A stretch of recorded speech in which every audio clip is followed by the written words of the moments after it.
Hello नमस्कार साथियों, Bhagat Singh classes के इस यूट्यूब चैनल पर आपका हार्दिक स्वागत है। आज हम चर्चा करेंगे पॉलिटी के बारे में।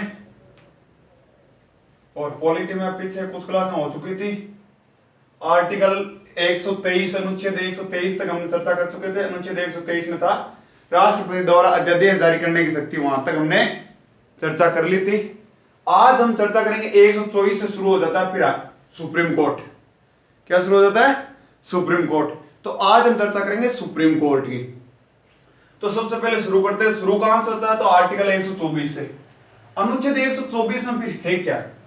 अनुच्छेद 124 में लिखा हुआ है कि सुप्रीम कोर्ट की स्थापना, सुप्रीम कोर्ट का गठन कैसे होगा, उसके बारे में। तो सबसे पहले बात करें तो सुप्रीम कोर्ट है कहां पर? तो नई दिल्ली में। इसका गठन कब हुआ था, मतलब स्थापना कब हुई थी? तो 1950 ईस्वी में।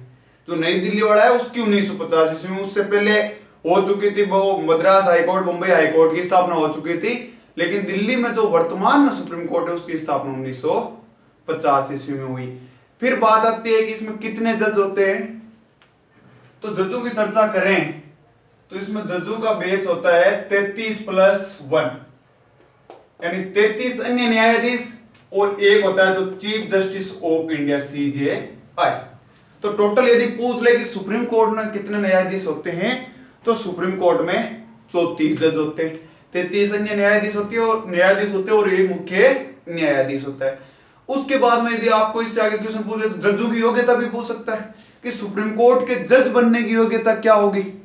तो सुप्रीम कोर्ट का जज बनने की योग्यता होती है, देख लो, इन दोनों में से एक होनी चाहिए 5 साल 5 वर्ष जज होना चाहिए, या तो हाईकोर्ट में। कहां पर? हाईकोर्ट में। या 10 वर्ष हाईकोर्ट में वकालत की होनी चाहिए, यानी वकील होना चाहिए हाईकोर्ट में। और इसके अलावा होना चाहिए कि राष्ट्रपति की नजरों में कानून का जानकार। राष्ट्रपति की नजरों में कानून का जानकार, नजरों में कानून का जानकार। अब आपको लग रहा होगा कि सर ऐसा क्यों, कानून का जानकार क्यों रखा भाई? तो मैं बता दूं, 5 वर्ष हाईकोर्ट में जज और 10 वर्ष वकालत के हुए बहुत लोग मिल जाएंगे, लेकिन ये बहुत कम मिलेंगे। राष्ट्रपति की नजरों में वही चढ़ेगा जो बहुत अच्छे पेश नहीं देगा, काफी दिनों तक सुर्खियों में रहेगा, वो ही चढ़ने वाला है। तो इसलिए इसमें क्या होगी कि या तो 5 वर्ष जज रहा होना चाहिए हाईकोर्ट में, या 10 वर्ष वकालत की हुई होनी चाहिए हाईकोर्ट में। और अन्य इसमें हो गया कि राष्ट्रपति की नजरों में कानून का जानकार होना चाहिए। तो फिर भाई अब जज की चलो कानून का जानकार हो गया, ये मिल गई। इसके बाद में क्या होगा? कोई पेपर वगैरह होगा? पेपर वगैरह नहीं होता। फिर क्या होता है कि राष्ट्रपति की सलाह पर क्या होता है? अपॉइंट किया जाता है कोलेजियम प्रणाली से। कोलेजियम प्रणाली, ये क्या होती है? कोलेजियम होती है 5 को सीनियर जज होती है, उनकी पीठ होती है, वो बैठकर फैसला करते हैं कि ये जज के लायक है या नहीं है सुप्रीम कोर्ट में। तो यदि पूछ ले कि जजों की नियुक्ति कौन करता है, तो राष्ट्रपति। किसकी सलाह पर होती है? तो कोलेजियम प्रणाली की सलाह पर होती है। ठीक है, कोलेजियम में यदि कोलेजियम में पूछ ले कितने जजों की बेंच होती है, तो 5 जजों की बेंच होती है। चलो अब जज बन गए, अब भाई ये इस्तीफा किसे देंगे? जज है, अपना इस्तीफा किसे देंगे? तो इस्तीफा भी राष्ट्रपति को ही देते हैं जज। इसके अलावा बात करें, क्या सर जजों को हटाने की कोई प्रक्रिया है? सीधा हटाया जा सकता है? नहीं। जजों को हटाने के लिए महाभियोग जैसी प्रक्रिया लगाई जाती है। महाभियोग जैसी प्रक्रिया आज तक किसी भी जज पर यह साबित नहीं हुई, मतलब हटा नहीं सके इससे। लेकिन हाँ, प्रस्ताव बहुत से जजों पर आया था, जैसे एक रंगास्वामी था, एक रंगास्वामी था, एक रामास्वामी था, ऐसे कुछ जज थे।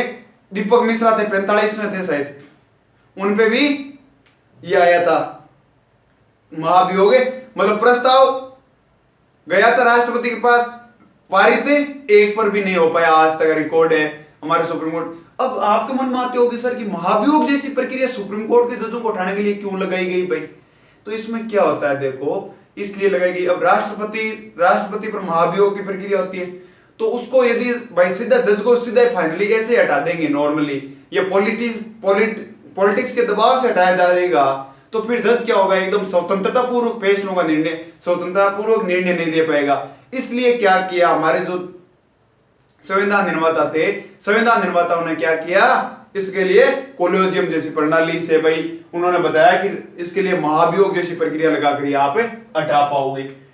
फिर हम बात करते हैं अनुच्छेद 125। अनुच्छेद 125 में जजों का वेतन, जजों का वेतन, वेतन कितना होता है, तो 2,50,000 तो होता है इन 33 जजों का, और एक जज है उसका जो मुख्य न्यायाधीश है उसका होता है 2,80,000। इनको वेतन कहां से दिया जाता है, क्वेश्चन यहां से पूछा जाता है, कितना दिया जाता है कोई नहीं पूछता, या क्वेश्चन ऐसे पूछा जाता है कि सुप्रीम कोर्ट के न्यायाधीशों को वेतन कौन कहां से दिया जाता है, ऑप्शन मिलेगा आपको संचित निधि, संचित निधि से दिया जाता है। अब आपके मन में क्वेश्चन आ रहा होगा कि संचित निधि से क्यों दिया जाता है, संचित निधि से जिनको भी वेतन दिया जाता है ना, उसकी एक विशेषता है कि उनके वेतन में ना तो गवर्नमेंट कटौती कर सकती ना कुछ और कर सकती, मतलब कोई पीए डीए जो भत्ते हैं उनमें कटौती नहीं कर सकती। इसलिए क्या होता है, इनको ना तो वेतन का डर रहता है, ना कोई प्रमोशन का डर रहता है, ना कोई ट्रांसफर का डर रहता है। इसलिए ये क्या करते हैं, एकदम स्वतंत्रता पूर्वक अपने निर्णय प्रस्तुत करते हैं। फिर बात आती है अनुच्छेद 126। अनुच्छेद 126 में कहा गया है कि कार्यकारी मुख्य न्यायाधीश। अब आपके मन में आ रहा होगा कार्यकारी मुख्य न्यायाधीश से क्या तात्पर्य है, तो कार्यकारी मुख्य न्यायाधीश से तात्पर्य है कि भाई जब कभी सुप्रीम कोर्ट का मुख्य न्यायाधीश अब्सेंट हो सकता है कि ससुराल गया हो सकता है जैसे कई बार बहुत से देशों में, जैसे अलग अलग देशों में, विदेशों में भी दौरा करता है, हमारे मुख्य न्यायाधीश विदेशों में भी दौरे करते हैं, कभी कभार इंटरनेशनल कोर्ट में जब स्पीच देनी होती है भारत की तरफ से तब भी हमारे मुख्य न्यायाधीश ही जाते हैं। तो यदि वहां पर गए हुए हैं तो उसकी जगह फैसला कौन लेगा, उसकी जगह फैसला कौन लेगा, भाई मुख्य न्यायाधीश का स्थान कौन ग्रहण करेगा। तो इसलिए संविधान निर्माताओं ने अनुच्छेद 126 में लिखा कार्यकारी मुख्य न्यायाधीश।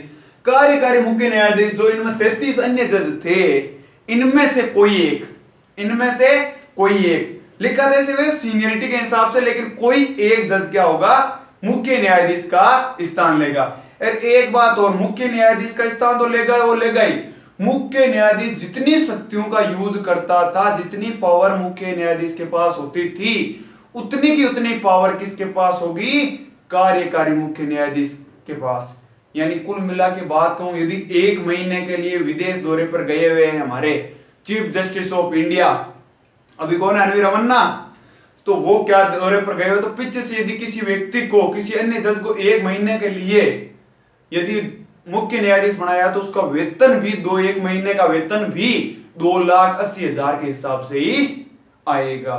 तो इसलिए ध्यान रखना, कार्यकारी मुख्य न्यायाधीश पूछ ले सीधा सीधा, कार्यकारी मुख्य न्यायाधीश किस अनुच्छेद में है, तो अनुच्छेद 126 में। ये 4-5 ज्यादा इंपॉर्टेंट है, उसके बाद में ज्यादा इंपॉर्टेंट सुप्रीम कोर्ट के बारे में नहीं आएंगे।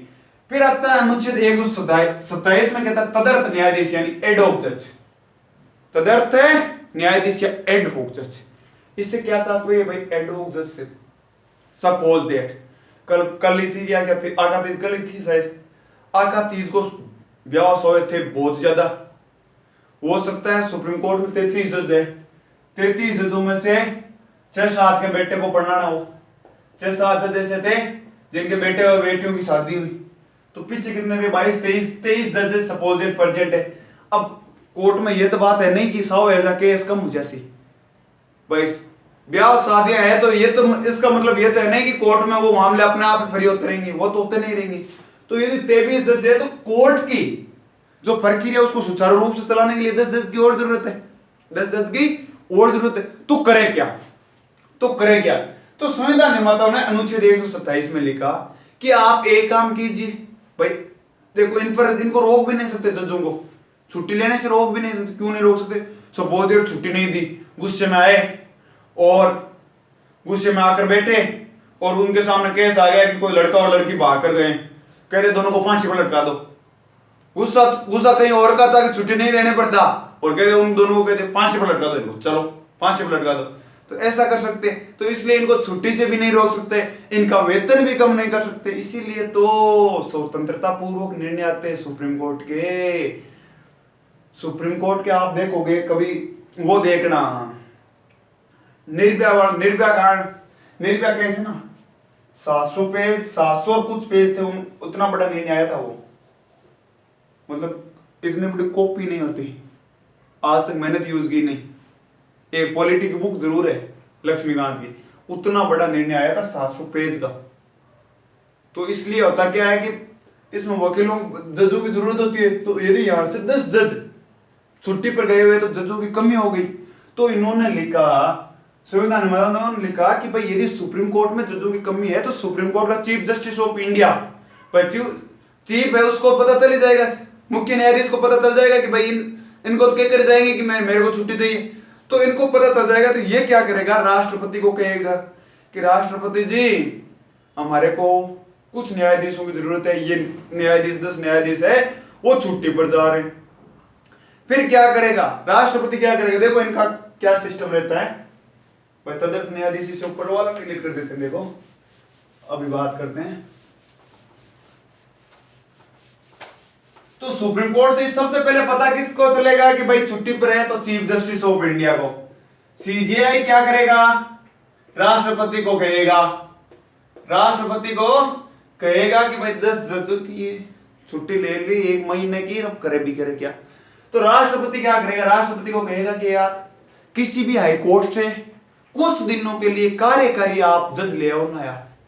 तो ये क्या करेगा, जैसे suppose that Allahabad high court है, कौन सा, इलाहाबाद हाई कोर्ट यूपी का, इलाहाबाद हाई कोर्ट, इसमें 165 के समथिंग जज है, 165 के समथिंग, सबसे ज्यादा इलाहाबाद हाई कोर्ट में जज है। यदि कोई कभी कभार क्वेश्चन आ जाए कि निम्न में सब भाई भारत में सबसे ज्यादा किस हाई कोर्ट में जज है, तो इलाहाबाद हाई कोर्ट में, ये ध्यान रखना, ठीक है। तो कहते इलाहाबाद हाई कोर्ट या अपने Jaipur high court, Rajasthan high court, या भाई बिहार का पटना में high court, Patna high court, कि भाई इनसे आप क्या करो, हमें 10 जज कहीं ना कहीं से जुगाड़ करो।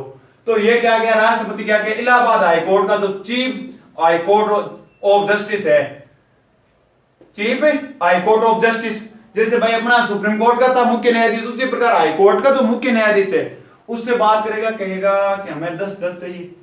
इलाहाबाद वाला कहेगा राष्ट्रपति को यार मन में सोच की तरफ सटका आ गई होगी यार, 165 जज है, इसका मतलब ये तो नहीं है कि आप हमारे पास आ जाओगे। तो ये क्या करेंगे, राष्ट्रपति को कहेंगे कि 10 तो नहीं दे सकते, 1-2 दे देंगे। तो चलो कोई ना, ये इन्होंने दे दिए 4। फिर ये आएगा राष्ट्रपति, राजस्थान हाईकोर्ट वाले जो मुख्य न्यायाधीश है उससे बात करेगा, कहेगा कि हमें जज चाहिए कुछ। तो ये कह देगा भाई नहीं, अभी अभी हमारे पास भी छुट्टी पड़ा का, में राजस्थान में 100 जाडो रहे, तो मां के छुट्टी पर गेड़ा ही खाते रहे, कौन नहीं, चल छोड़ो भाई। राजस्थान हाईकोर्ट बोल रही, पटना हाईकोर्ट के पास गए और इन्होंने कहा 5 हम दे देंगे। इन्होंने पटना हाईकोर्ट ने कितने कहा, 5, तो टोटल कितने हो गए, 9। अब एक खाली रहेगी, चलो कोई ना, एक खाली रह जाएगी, एक तो हैंडल कर ही लेंगे। भाई आप स्कूल जाते हो या कोचिंग जाते हो, पूरा का पूरा स्टाफ एब्सेंट है, तब तो काम चलने वाला नहीं। हाँ, एक टीचर एब्सेंट है तो उसकी जगह कोई दूसरा टीचर क्या ले लेगा, क्लास ले लेगा। उसी प्रकार सुप्रीम कोर्ट में एक आधा जज तो खाली रह सके। तो ये क्या हो गया, तदर्थ न्यायाधीश। हो सकता है कि इनमें से एक से भी नहीं मिले, जरूरी नहीं है कि ना ही मिले। भाई एक बार ऐसा हुआ था किसी भी हाईकोर्ट में, भाई आका 30 पर 100 है तो कोई बांके है के भारत में जगह राजस्थान आना के घणूरे हुए, अदर सबके ऑल इंडिया में कोई 100 हो, यहाँ को हुए जो 20 पांचों को वसंत पंचमी का होता है, वो पूरे भारत में मनाया जा रहा है। तो उसको पूरे भारत में ब्याह शादियां, तो उसके लिए तब हो सकता है कि ये नहीं दे, ये कहते भाई नहीं हो सकता, पॉसिबिलिटी नहीं है। तो फिर संविधान निर्माताओं ने क्या कहा कि अनुच्छेद 128 में लिखा कि जो भी सेवानिवृत्त यानी रिटायर हो गए जज, रिटायर हो गए, उनको पकड़ लो। भाई रिटायर्ड जज है, रिटायर्ड जज को क्या कर दो, ड्यूटी पे ले आओ, उनसे रिक्वेस्ट कर लो। तो फिर क्या रखा इन्होंने, देखो पहले ऑप्शन ये क्यों रखा भाई, ये बताओ। संविधान निर्माताओं ने सबसे पहले एडोक जज, भाई रिटायर्ड जज को ऊपर भी तो ले जा सकते थे, भाई इनसे क्या होता, यदि इनको ऊपर ले जाते तो हाईकोर्ट वाले भी डिस्टर्ब नहीं होते, लेकिन इन्होंने ऊपर रखा। इसका क्या रीजन है, तो देखो मैं आपको बताऊं, इसका रीजन ये है, एडोक जज को ऊपर रखने के पीछे रीजन ये है कि भाई एडोक जज है, इनको अभी जॉब करनी है, ये रिटायर्ड हुए नहीं है, तो ये क्या करेंगे, अपने जॉब को पूरा सिस्टम को ध्यान में रखते हुए, आगे लाइफ प्रमोशन वगैरह को सबको ध्यान में रखते हुए निर्णय देंगे, कोई गलत निर्णय नहीं देंगे। पता है गलत निर्णय देते अपना प्रमोशन रुक जाएगा, प्रमोशन रुक जाएगा, इसलिए क्या होंगे, एकदम बढ़िया निर्णय देंगे। अब बताओ यही बात, ये इनके पास आ गया, एक मैटर आ गया, कोई जमीन विवाद का मैटर आ गया, ये क्या करेंगे भाई, एकदम धीरे धीरे सुनेंगे पूरी बात को, फिर जो ज्यादा से ज्यादा क्या करेंगे कि कहेंगे भाई 5 साल की या 10 साल की जेल की सजा दे देंगे। फिर हम आते हैं रिटायर्ड जज वाले भी, चलो यार बड़ा आदमी है, कोई पॉलिटिशियन का है तो फिर भी यही काम करना वाले। अब आते हैं रिटायर्ड जज वाले के पास, या यही इसके पास आ गया, रिटायर्ड जज के पास आ गया जमीन विवाद वाला, अरे कोई अड़के माड़ी थोड़ी बहुत हो गया, वो लड़ाई दंगा भी हो गया होगा, थोड़ा ज्यादा हो गया होगा, तो रिटायर्ड जज को ये ना तो ये टेंशन है कि अपने को, ना तो ये टेंशन है कि भाई अपने को जॉब करनी है, इसको तो पता है कि वापस आते ही वो न्यायाधीश जो छुट्टी पर गए हुए हैं वो वापस आते हैं अपना तो फ्री करेंगे ये बिल्कुल। तो ये तो किसी से डरने वाले थे नहीं, इनको तो भाई एडहॉक जज को तो प्रमोशन का डर हो सकता है कि अपने को सस्पेंशन का डर, यहां पर तो किसी भी प्रकार का डर नहीं है, ये तो जो मन में आ गई कि ये फैसला है तो है। और सुप्रीम कोर्ट में जब निर्णय दे दिया जाता है सुप्रीम कोर्ट से, तो फिर उसको तो चेंज ही नहीं कर सकते कहीं पर भी जाकर। तो इसलिए सेवानिवृत्त जजों को तदर्थ या एडहॉक जजों के बाद में रखा गया, ये ध्यान रखना है। अब बताओ कि तदर्थ न्यायाधीश हाईकोर्ट का जो एडहॉक जज है, हाईकोर्ट का जज है, उसको सुप्रीम कोर्ट के जज में कुछ दिनों के लिए ले जाया गया, तो उसको भी जैसे हमने चीफ जस्टिस ऑफ इंडिया की जो कार्यकारी मुख्य न्यायाधीश था उसकी बात करें तो उतनी पावर मिलेगी जितनी मुख्य न्यायाधीश को मिलती थी, उसी प्रकार जो हाईकोर्ट का जज कुछ दिनों के लिए सुप्रीम कोर्ट में जाएगा तो उतनी ही पावर मिलेगी जितनी की सुप्रीम कोर्ट के जज के पास होती है, और इतनी सेवानिवृत्त जजों के पास होगी। और सेवानिवृत्त जज तो पहले से भी पावर का यूज कर ही रहते हैं, इनको तो पूरा पता रहता है। फिर बात आती है अनुच्छेद 129 अभिलेख या रिकॉर्ड, यहां पर स्टार लगाएगा। ये क्या अभिलेख और रिकॉर्ड से क्या मतलब है? अभिलेख या रिकॉर्ड से ये मतलब है, कहने का मतलब ये है कि भाई सुप्रीम कोर्ट ने जो भी निर्णय देता है, सपोज कोई भी निर्णय दे दिया, जैसे रेप केस में दे दी इन्होंने फांसी, रेप केस में क्या दे दी इन्होंने, फांसी की सजा दे दी किसी को। फिर क्या होता है, या ऐसा रेप केस में पहले क्या हो गया, फांसी की सजा नहीं दी, सपोज 10 साल की जेल की दे दी, ठीक है, और उसके बाद में कोई फांसी रेप पर कोई कानून वगैरह नहीं आया, जैसे 2018 में आ गया रेप पर तो हम बात कर रहे हैं, लेकिन यदि नहीं आता ये कानून तो 2021 में यदि 2022 में कोई रेप वगैरह होता, तो यदि सुप्रीम कोर्ट कहता कि इसको फांसी की सजा होगी, वो कानून नहीं आता 2018 में, फांसी की सजा का कानून आ गया जब भी, वो कानून नहीं आता तब भी बात कर रहा हूं, तो ये फांसी की सजा होगी, तो फिर वो रेपिस्ट के जो वकील होते वो कहते भाई साहब 2018 में जो रेप हुआ था उसमें आपने 10 साल की सजा दी थी, ये हमारे, और संविधान के अनुसार, संविधान के अनुच्छेद 129 के अनुसार सुप्रीम कोर्ट जो निर्णय देता है वो अपने आप में एक अभिलेख होता है, इसलिए आप हमारे मुजरिम को फांसी की सजा नहीं दे सकते। इसी प्रकार देखो एक बार हुआ था दिल्ली का, मैं मैटर बताता हूं, दिल्ली में एक केस हुआ था, एक बिल्डर था, दिल्ली में एक बिल्डर था, एमसीडी होती है वहां दिल्ली में, एमसीडी के एक पार्क बना रही, यहाँ पर कोई जमीन थी जैसे दिल्ली में बीच में एक पार्क बना रही थी एमसीडी, वो बिल्डर था थोड़ा पैसे वाला था, एमसीडी को पैसे खिलाकर उसको हथिया लिया और इस पर कितने 40 तले की बिल्डिंग खड़ी कर दी, 40 तले की बिल्डिंग खड़ी कर दी। और फिर सुप्रीम कोर्ट में मामला चल रहा था, सुप्रीम कोर्ट में ये थे नहीं कि भाई कल का कल रिजल्ट आ जाएगा, इन्होंने लगभग 7-8 महीने में रिजल्ट आया, इसने ये बिल्डिंग पूरी खड़ी कर दी पार्क में। तो फिर सुप्रीम कोर्ट ने वहां पर निर्णय दिया कि इस बिल्डिंग को तोड़ा जाए और पूरा तोड़ने का खर्चा है, जितना इसको कचरे को बाहर दिल्ली से बाहर की तरफ घेरने खर्चा है वो कौन देगा, बिल्डर देगा।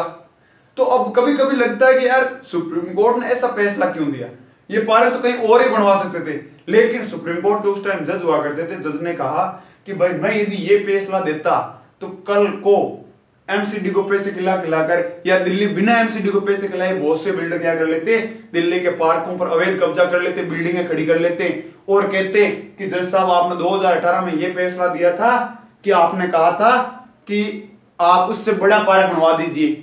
तो इसलिए क्या होता है कभी कभी सुप्रीम कोर्ट से निर्णय आते हैं तो ऐसा लगता है कि यार सुप्रीम कोर्ट ने ऐसा निर्णय क्यों दिया। तो इसलिए सुप्रीम कोर्ट का निर्णय क्या होता है, अपने आप में एक अभिलेख या रिकॉर्ड होता है। इस कारण सुप्रीम कोर्ट से कुछ निर्णय ऐसे आते हैं जो वैसा लगता है कि ये निर्णय नहीं देने चाहिए थे, इसलिए सुप्रीम कोर्ट ऐसे निर्णय देते। तो हमने 124 से लेकर अनुच्छेद 129 तक चर्चा कर ली। नेक्स्ट क्लास में करेंगे 130 से आगे की। तो मिलते हैं नेक्स्ट क्लास में। और आपने अभी तक हमारे चैनल को सब्सक्राइब नहीं किया तो सब्सक्राइब जरूर करें और बेल आइकन को प्रेस करें। और क्लासें पसंद आ रही है तो लाइक करें, अपने दोस्तों के साथ जरूर शेयर करें। जय हिंद, जय भारत।